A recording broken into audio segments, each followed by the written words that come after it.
بسم اللہ الرحمن الرحیم۔ السلام علیکم ورحمۃ اللہ۔ نبی اور رسول میں کیا فرق ہے؟ Difference between prophet and messenger.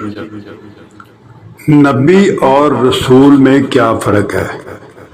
کیا وہی صرف رسول کے ساتھ خاص ہے؟ حضور اکرم صلی اللہ علیہ وآلہ وسلم کے لیے رسول اور نبی دونوں الفاظ آئے ہیں، اس کی کیا اہمیت ہے؟ حبیب اور خلیل میں کیا فرق ہے؟ کیا وہی صرف رسول کے ساتھ خاص ہے؟ حضور اکرم صلی اللہ علیہ وآلہ وسلم کے لیے رسول اور نبی دونوں الفاظ آئے ہیں، اس کی کیا اہمیت؟ حبیب اور خلیل میں کیا فرق ہے؟ اس کے بارے میں آپ کو ہم مکمل انشاءاللہ اس ویڈیو میں بتائیں گے۔ بسم اللہ الرحمن الرحیم۔ وحی رسول نبی دونوں کے پاس آتی ہے۔ رسول کا درجہ نبی سے بڑا ہوا ہوتا ہے۔ ہر رسول نبی ہوتا ہے، مگر ہر نبی کا رسول ہونا ضروری نہیں۔ رسول اسے کہتے ہیں جس کے لیے علیحدہ کتاب اور شریعت دی گئی ہو، جیسا کہ حضرت ابراہیم علیہ السلام، حضرت موسیٰ علیہ السلام۔ اور نبی کو مستقل شریعت یا کتاب نہیں دی جاتی، بلکہ وہ کسی سابق رسول کی لائی ہوئی شریعت اور کتاب پر عمل پیرا ہونے کی ترغیب لوگوں کو دیتے ہیں۔ رسول اور نبی بہت ہی اہم منصب ہیں جن کے لیے آپ اللہ تعالی بندوں کو منتخب کرتے ہیں۔ پس کسی کو صرف منصب نبوت دیا جاتا ہے اور کسی منصب نبوت کے ساتھ منصب رسالت بھی دیا جاتا ہے۔ حضرت محمد مصطفیٰ صلی اللہ علیہ وآلہ وسلم کو اللہ تعالیٰ نے رسول اور نبی دونوں منصب سے سرفراز فرمایا۔ حبیب کہتے ہیں محبوب کو، خلیل کہتے ہیں قلبی دوست کو۔ یہ دونوں محبوبیت تقرب کے مخصوص مقامات ہیں جن کے لیے اللہ تعالیٰ نے حضرت ابراہیم، حضرت محمد مصطفیٰ صلی اللہ علیہ وآلہ وسلم کو منتخب فرمایا۔ محبوبیت کے لیے حضرت محمد مصطفیٰ صلی اللہ علیہ وآلہ وسلم کو اور خلت کے لیے حضرت ابراہیم علیہ السلام کو۔ واللہ عالم۔ اے کپڑے میں لپٹنے والے اٹھو، اے کپڑے میں لپٹنے والے اٹھو، پھر کافروں کو ڈراؤ اور اپنے رب کی بڑائی بیان کرو اور اپنے کپڑے پاک رکھو، میل کچیل سے دور کرو، بدلہ پانے کی غرض سے احسان نہ کرو۔ سورۃ المدثر۔ ان کے علاوہ اور بھی بہت سی آیات ہیں جن میں اعمال کا ذکر ہے۔ انہی آیات کریمہ میں رسولوں کو اللہ تعالیٰ کی بندگی کرنے کا حکم بھی ہے۔ اس بندگی ہی میں قلبی، لسانی، بدنی، مالی ہر قسم کی عبادات شامل ہیں۔ آیات میں پاکیزہ چیزیں کھلانے کا، تلاوت کرنے، تبلیغ دعوت کا کام کرنے، توکل و تقوی اختیار کرنے، اقامت صلاۃ، قیام اللیل، ٹھہر ٹھہر کر قرآن پڑھنے، اللہ تعالیٰ کا ذکر کرنے، سب سے تعلق توڑ کر اسی کا ہو رہنے، اللہ تعالیٰ کی کبریائی بیان کرنے، کپڑے پاک رکھنے، ہر قسم کی میل کچیل نجاست سے اجتناب کرنے، صبر کرنے کا حکم ہے۔ نبی اور رسول میں فرق۔ رسول اور نبی میں لغت کے لحاظ سے یہ فرق ہے کہ رسالت کا معنی پیغام پہنچانا، نبوت نبا سے ماخوذ ہے، خبر دینا، یا نبوت نبوتا سے ماخوذ ہے۔ اس کے معنی ہیں رفعت شان۔ شرعی طور پر ہر رسول نبی ہوتا ہے اور ہر نبی رسول ہوتا ہے، صرف اعتباری فرق ہے کہ اللہ کی طرف نسبت ہو تو رسول یعنی اللہ کا پیغام لانے والا، اور بندوں کی طرف نسبت ہو تو نبی یعنی بندوں کو خبر دینے والا۔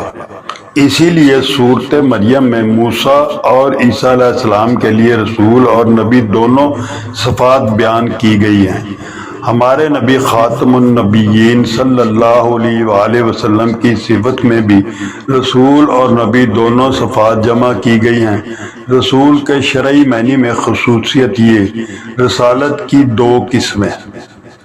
نمبر 1، قولی ریاست یعنی اقوال، کلمات، الفاظ کا پیغام دینا، پہنچانا۔ فعلی اور عملی ریاست یعنی افعال، کیفیات، اعمال کا عملی پیغام دینا۔ ایمان بالرسالت میں یہ دونوں قولی اور فعلی و عملی رسالت کے معنی شامل ہیں۔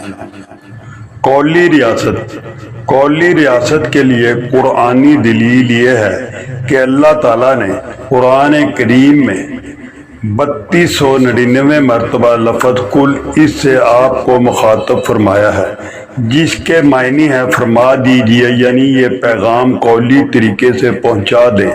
اس پیغام میں رسالت کی امانت داری اصل صفت ہے، لہذا وہ اس بات کی نسبت اپنی طرف نہیں کر سکتے، یعنی ایسا نہیں کہہ سکتے کہ میں یہ بات اپنی طرف سے کرتا ہوں۔ لہذا رسول کا سارا کلام وحی پر مبنی ہوتا ہے، اور رسول اور وکیل میں یہی فرق ہے۔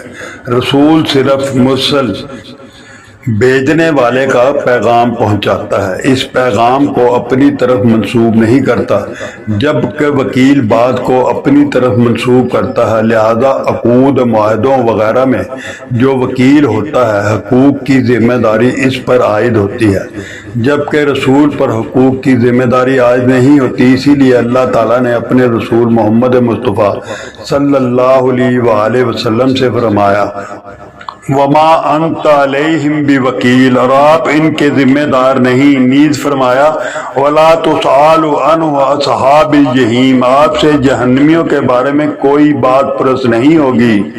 اس سے معلوم ہوا رسول اللہ کی قولی احادیث اللہ تعالیٰ کی طرف سے وحی پر مبنی ہیں، جس کا نام وحی خفی یا وحی غیر مطلوع ہے۔ اس کا کام اللہ تعالیٰ نے رسولوں اور خصوصاً آخری رسول کو بہت سے اعمال کے متعلق وحی بھی کی کہ فلاں فلاں عمل کرتے رہو، لہذا انہوں نے اس کی لازمی پابندی کی۔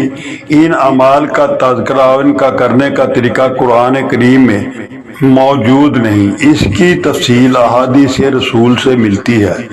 اگر اسے وحی نہ کہا جائے تو پھر جب رسول اکرم ان پر عمل کر رہے تھے تو کیا اس وقت آپ سے صفت رسالت ختم ہو گئی؟ اس کے متعلق چند آیات فرمان الہی ہے۔ وَلَقَدْ بَعَثْنَا فِي كُلِّ أُمَّةٍ رَسُولًا أَنِ اعْبُدُوا اللَّهَ وَاجْتَنِبُوا الطَّاغُوتَ، ہم نے ہر قوم پر ایک رسول بھیجا کہ وہ دعوت دیں اللہ کی عبادت کرو، طاغوت سے اجتناب کرو۔ وما ارسلنا من قبلک من رسول الا نوحی الیہ انہ لا الہ الا انا فاعبدون، ہم نے تم سے پہلے کوئی ایسا رسول نہیں بھیجا جس کی طرف یہ وحی نہ کی ہو کہ میرے سوا اور کوئی معبود نہیں، سو میری ہی عبادت کرو۔ سورۃ الانبیاء القرآن۔ نیز فرمایا یا ایھا الرسول کلوا من طیبات واعملوا صالحا، اے رسولو پاکیزہ چیزیں کھاؤ اور نیک عمل کرو۔ نیز فرمایا انما امرت ان اعبد رب هذه البلدۃ، مجھے تو یہی حکم دیا گیا ہے کہ اس شہر کے رب کی بندگی کروں۔ نیز فرمایا وَأَنْ أَتْلُوَ الْقُرْآنَ، اور یہ کہ میں قرآن کی تلاوت کروں۔ نیز فرمایا یا ایھا الرسول بلغ ما انزل الیک من ربک، اے رسول جو تجھ پر تیرے رب کی طرف سے اترا ہے اسے پہنچا دے۔ نیز فرمایا یا ایھا النبی اتق اللہ ولا تطع الکافرین والمنافقین، اے نبی اللہ سے ڈر اور کافروں اور منافقوں کی بات نہ مانے۔ نیز فرمایا واتبعوا ما یوحی الیک من ربک، اور اس کی تابع داری کر جو تیرے رب کی طرف سے تیری طرف بھیجا گیا ہے۔ نیز فرمایا اتلو ما اوحی الیک من الکتاب واقم الصلاۃ، جو کتاب تیری طرف وحی کی گئی ہے اسے پڑھا کرو اور نماز کے پابند رہو۔ اللہ تعالی ہمیں حضرت محمد مصطفیٰ کے نقشہ قدم پر چلنے کی توفیق عطا فرمائے۔ السلام علیکم ورحمۃ اللہ وبرکاتہ۔